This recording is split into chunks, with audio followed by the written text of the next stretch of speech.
I, of all people, am just so sick and tired of everyone saying it's a civil war. What's happening is a civil war between. No, no, no, no, no. It's not a civil war, my friends.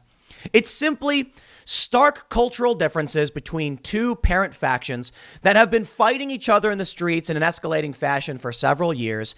We also had the outgoing administration, the presidential administration, aligned with one faction, targeting the incoming administration with dubious investigations pertaining to Russia, and then trying to imprison a former general. And then one faction, the left, tries to impeach and remove the president because he's part of the other faction, which brings us to an election where many people are calling it into question. And then one state files a lawsuit saying these 4 states violated the Constitution. And then 19 other states file in support of them. And then 20 states and 2 other territories file in support of these 4 states. And then the FBI subpoenas the guy who started that lawsuit. Okay, let me slow down. Did you make it through that bit? Call it what you want. Maybe it's a civil war, maybe it's not. Maybe you just wouldn't realize what a civil war would look like. But let me tell you, when there's an ongoing lawsuit filed by the Texas Attorney General saying that 4 states violated the Electors Clause of the Constitution, and members of the Pennsylvania House General Assembly, these are actual people in Pennsylvania, and the state is targeted this lawsuit, agreeing, we have a filing by members of the state legislature in Georgia saying Texas is right. The Electors Clause was violated. The state changed the rules without our approval. That's true. What Ken Paxton has asserted in his lawsuit is true.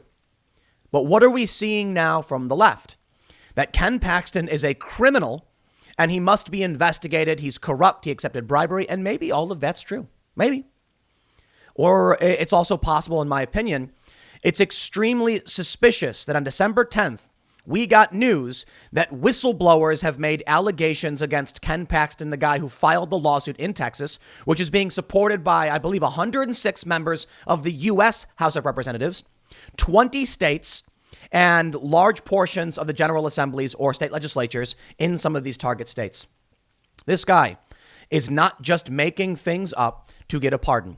Because if that were the case, all of these other states and individuals would not have signed on. But that's the narrative. The left is saying that Ken Paxton only filed this publicity stunt lawsuit, hoping that Donald Trump would give him a pardon. If that's the case, why are these subpoenas coming now after the lawsuit was filed? Perhaps he knew it was coming, so he rushed in and said, I'm going to write something in support of Trump. But Trump's been talking about pardoning anybody who simply asks for it. If that's true, I think this is what you would see in a civil war. The FBI, they say, oh, but it's Trump's FBI. Oh, spare me. The FBI that went after Flynn and Trump has been fighting to defend him? No, it isn't. How about the FBI under Bill Barr that knew Hunter Biden was under investigation and quite properly did not disclose that to the public, but the journalists didn't either. The FBI does not come to the beck and call of Donald Trump. It doesn't serve him. And so you absolutely have individuals in the FBI now going after Ken Paxton. And this is, it doesn't matter. Look, it doesn't matter if he's actually committed these crimes of bribery and abuse of office, because we are in top tier factional conflict. Okay. A lot of people think they know what civil war would look like. And I think it's because everyone imagines that one day you'll be sitting in your home and you'll turn on CNN or Fox News and you'll have, Bill Hemmer or Anderson Cooper go, ladies and gentlemen, America is in civil war. And then everyone will be like, oh, well, I guess that's it. Or maybe at a certain point, you just have to say, I think we understand what's happening. They are trying to lock up the man who has filed the lawsuit, or I should say, they've subpoenaed amid whistleblower allegations. Remember the whistleblower allegations against Donald Trump? I got to slow down here. Donald Trump was on a phone call with Ukraine, the president, and he was like, this is weird stuff with Joe Biden we got to look into. Can you look into this? And a whistleblower accused Trump of trying to, I guess, dig up dirt on his political rival, even though Biden wasn't running for president. We now know that the Biden family is under criminal investigation, and not just Hunter Biden, his brother Jim as well. And Joe Biden's the one who facilitated the deal, some of these deals in question. So Donald Trump was right. Donald Trump was trying to investigate legitimate corruption we now know is confirmed, and they sought to impeach him for it. Now, Ken Paxton, perhaps he's a bad guy, sure, has filed a lawsuit from Texas supported by all these other states, and the FBI shows up and says, subpoena this guy. Let me read you a little bit of the story, and I want to go through where we are right now because we are in the thick of it. We have, look, states are lining up. But the most fascinating thing and the most important is a statement from Georgia, members of the Georgia state legislature who filed a brief on behalf of Texas saying, please, Supreme Court, hear what we have to say. The electors clause was violated. They go on. For those who are not familiar, let me give you, it's complicated stuff. I know. The Constitution says that the ultimate authority for elections and how they're put together is the state legislature. In Georgia, the rules were changed by the courts and by the governor and the Democratic Party. No joke. Yeah, there was a settlement. And they say that's not okay. Here's the story from KVUE. FBI subpoenas Texas Attorney General Ken Paxton amid whistleblower allegations. FBI agents have issued at least one federal subpoena for records from the Texas Attorney General's office in an ongoing investigation into allegations against Attorney General Ken Paxton. Sources confirmed to KVUE. The requests for information were issued on Wednesday at the agency's headquarters on West 14th Street. It was not immediately clear how many subpoenas were issued or what information federal agents sought. The investigation started after top Paxton aides alleged to the FBI in early October they believe Paxton may be committing crimes that include abuse of office and bribery in his dealings with Austin investor Nate Paul. So this goes back to well before the election. The left is arguing that he's only filed a lawsuit as a stunt to get a pardon from Trump. I mentioned this. And perhaps that's a fair argument. I don't think it matters. I don't think it matters at all. Take a look at this. Stephen Colbert. This is what he said in his bit. I forget. What do you call it when a bunch of states band together to say the other states elected the wrong president? Colbert said, feigning a memory lapse. Some sort of grouping or confederation of states. I see why they kept all those flags now. Colbert is joking, but he's making, this humor is based in politics. He's saying there's a brooding civil war coming. You can tell me I'm nuts. You can tell me I'm crazy. I think y'all are crazy. Maybe it stops here. Maybe these 20 states and 105 U.S. reps and the state legislatures and some of these defendant states, maybe they all just say, well, we lost the lawsuit. That's the way the system works. Thanks and have a nice day.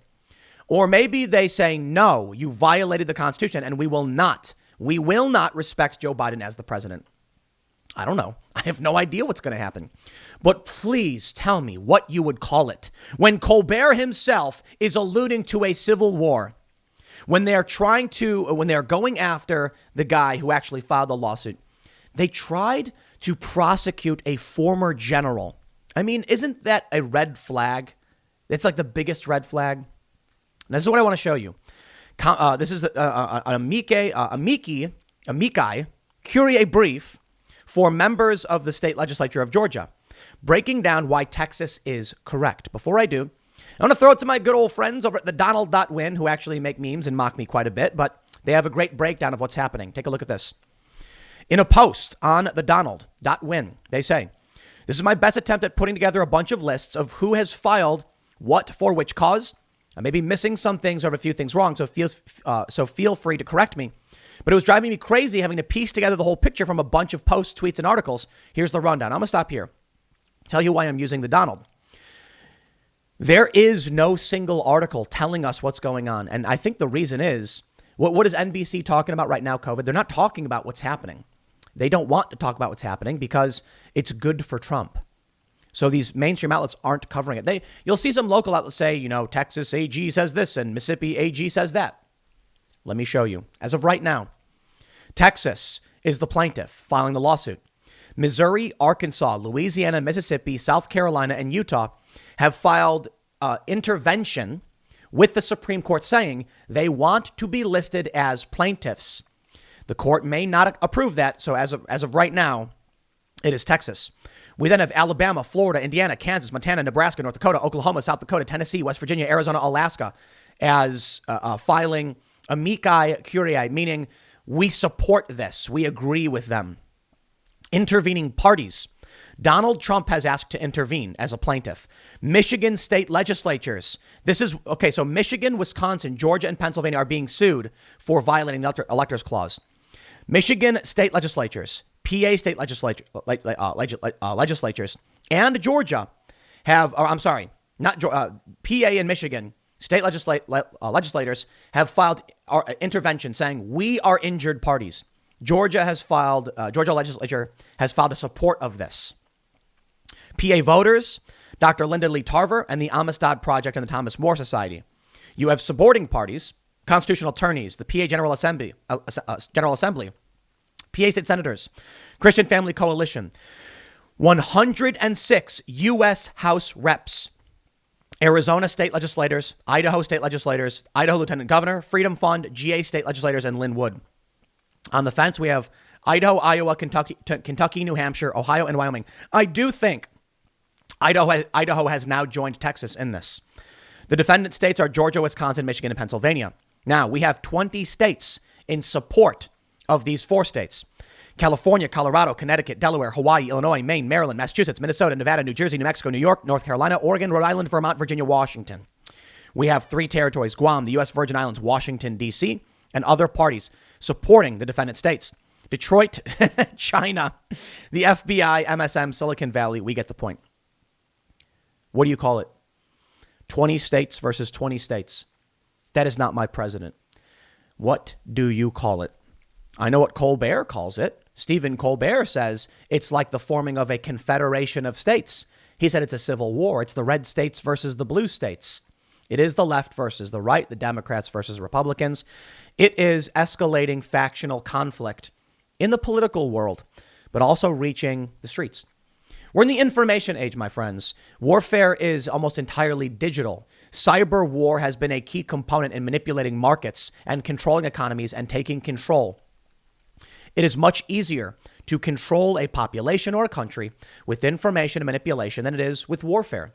Warfare is difficult. Killing people is first of all, not easy. They fight back, but more importantly, it generates resistance. Convincing people to just give up, stop having kids, lay down, and just shutter your country are all things that have been done throughout history in an attempt to win a war in the long run. Well, now in the information age, they need only buy ads and promote organizations that would subvert the United States.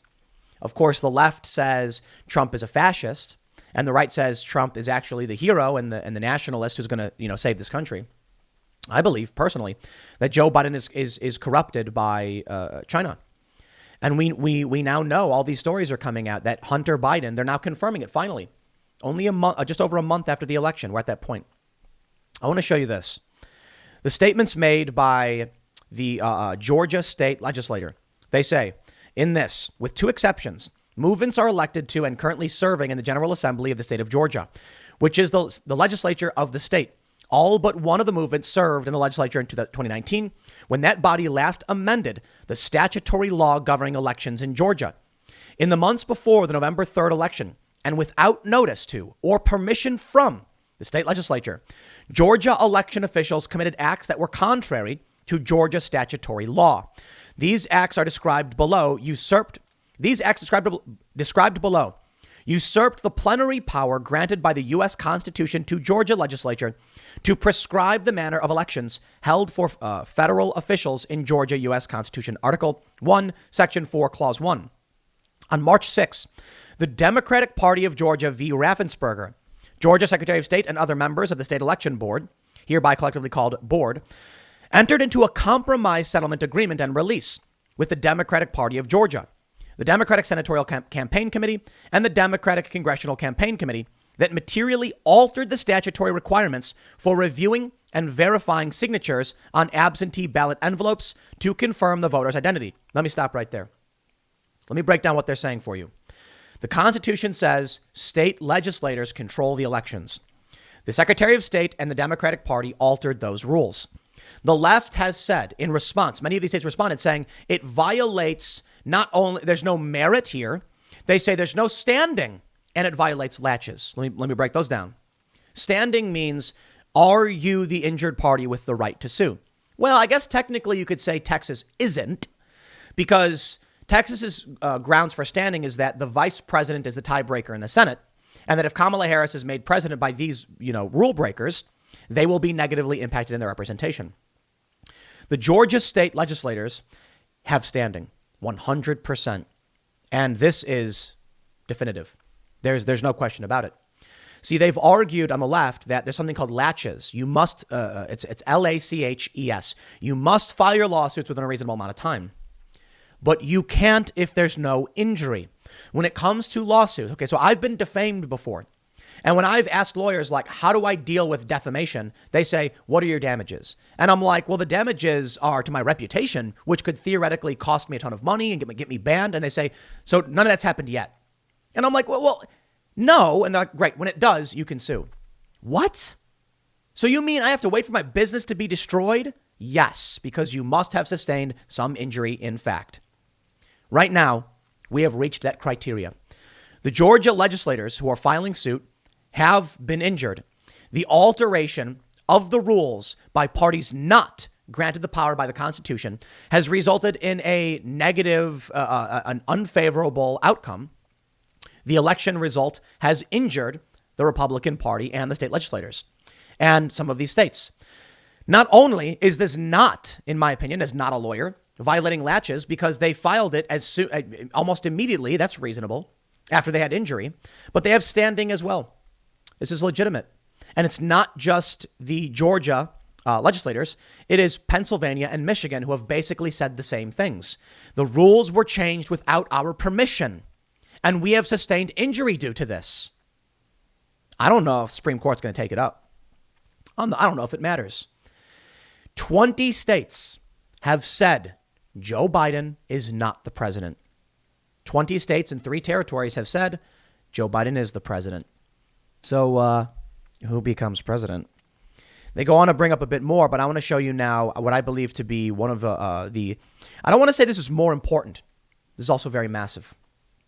This right here is a amicus curiae brief and amicus curiae motion for leave to file brief amicus curiae and brief amicus curiae of U.S. Representative Mike Johnson and 105 other members of the U.S. House of Representatives in support of plaintiff's motion for leave to file a bill of complaint and motion for a preliminary injunction. Look, I may be biased and you might be as well, but I read this and I say, I don't believe these states had the right to change the rules of their election. And I said it for months leading up to this. I said, how can you change the rules in the 11th hour of an election? We now know that state legislatures in these states didn't approve of any of this. So the elections are void, plain and simple. The Democrats wanted to change the rules and they pushed too hard. They broke the rules. They pushed as hard as possible in an attempt to win. And now they've risked losing everything. Think about it. They could have actually just won. I mean, in Michigan, the lead is, 150,000? They didn't need any of this. They could have just said vote, and guess what? They would have won. But they wanted to break the rules. Well, I don't know if they would have won, but maybe that's it. They wanted to break the rules. And what I mean by breaking the rules is alter the game in the months leading up with mail-in voting and court negotiations that did not go through the proper channels. And now you have these House of Representatives. I mean, this is Steve Scalise, Gary Palmer, Mike Johnson, Ralph Abraham, Rick W. Allen. I mean, this is just massive. Absolutely massive. I do want to read a little bit from this, but I have to scroll through all of the names because there's a ridiculous amount of pages. They say, pursuant to subparagraph 2B, Rule 37, amici, U.S. Representative Mike Johnson et al. Hereby move the court for leave to file a brief amicus curiae in support of Texas. The brief is being filed timely, and it was filed by approximately the same time as defendants' response to plaintiffs' motions. In support, they state, as members of the federal legislature, amici seek to protect the constitutional role of state legislatures in establishing the manner by which presidential electors are appointed to ensure the Electoral College selects the candidate for president of the United States that was chosen by counting only lawful votes. Long story short, it's about the Constitution. They say, due to the press of time to file this amicus brief before the deadline given to the defendants and the need to coordinate among the amici, the position of the parties on this motion is unknown. For the foregoing reasons, Amici respectfully request the court to grant them leave to file the brief amicus curiae, which is appended here too. Now, interestingly as well, I just wanted to mention that you have the House members doing it. One of the things included in the brief on the Georgia legislation is an affidavit of Benjamin A. Overholt, who goes on to talk about impropriety and irregularities. Okay, I'm going to slow myself down now. All right. Call it what you want. Call it what you want. A couple of years ago, I said that I felt like we were on track for a civil war. And people said the states aren't going to be lining up against each other. And my response was they don't need to. It doesn't need, Oregon's interests aren't necessarily the same as New York's. You don't need states lining up against each other.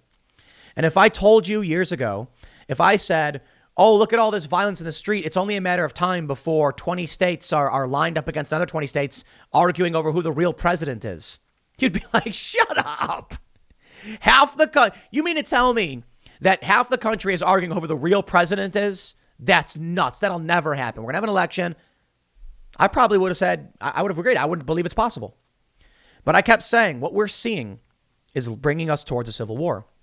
It's remarkable to me. I see these people who to this day still say, all these people think there's going to be a civil war. Obama's administration tried arresting a former general. Can you stop and think about that for a second? I want you to sit. You're probably sitting. I want you to think about something. Imagine you're reading the news and you hear that in Venezuela, Maduro announced that he was sent in a bunch of federal authorities trying to arrest a general. You'd be like, whoa, what's going on? Like this former general. Whoa, and this guy was an advisor to like a chief political rival? Oh, man, that happened years ago. Barack Obama, Comey, Biden, Yates, they went after Michael Flynn and they claimed he lied. And that was their justification to put Trump's acting national security advisor in prison. In prison. The previous administration and the people who were in his FBI went after the acting national security advisor, of the incoming president and a former general to put him in prison. Any other country, and you would have said, whoa, this is a coup. Trump supporters have been saying it's a coup for a long time. But when a coup doesn't just work, and you have from the highest level, the president, the former president, an attempted arrest of a former general and advisor to the incoming president, fights in the streets. That was years ago. And people still said it's not a civil war. It's just, And now we have 20 states versus 20 states. Maybe it all just goes away. Like I said, I can't tell you, because if the Supreme Court refuses to hear this, that may be the best outcome in terms of avoiding a true conflict, a true hot civil war. But I think that could still lead to 20 states and all these individuals revolting and saying no. If the Supreme Court agrees to hear this, actually, I tell you, I think the best case is the Supreme Court agrees to hear it. And then, well, I shouldn't say best case, but let me just tell you what I think happens. If the Supreme Court agrees to hear the case, to allow leave, and then they rule against Republicans, I think there will be tensions, and Republicans may still reject the ruling, but many might respect the ruling and say, what do we do? If the Supreme Court refuses to hear, then I think within these 20 states, people are going to be screaming, saying we can't even get our voice heard. And that's when things snap. If the Supreme Court takes the case and the Supreme Court agrees on the merits, which I think are undeniable, they're saying outright, these things happened. They are facts. You can't ignore them. Trump wins. Trump becomes president, and the left revolts. And then you get hot conflict. I don't see a way out. I've been saying it over and over again. I only ask that if you would like to say Tim Pool is stupid and for thinking there's going to be a civil war, I only ask that you say this first. Tim Pool is stupid for thinking there's going to be a civil war when there's factional street violence for several years, an attempted arrest of a former general, and 20 states have now 20 states are fighting with another 20 states over who the real president is. Tell me I'm crazy when I'm looking at 20 states argue with another 20 states over who the president is. and say you don't think we are in civil war territory. Like I said, there's no guarantee it reaches hot conflict. But come on, man. If there were signs or indications that we are in this territory, this would be it. And we could potentially avoid it. But when was the last time all of these things came together? And I'll wrap it back with one final thought. Tell me that I'm crazy and there's no civil war, everything I just said, and then the FBI is subpoenaing the man who filed the lawsuit challenging who the president really is. Okay, I'll leave it there. Next segment's coming up at 1 p.m. on this channel. We'll see how things play out in the meantime, and I will see you all then.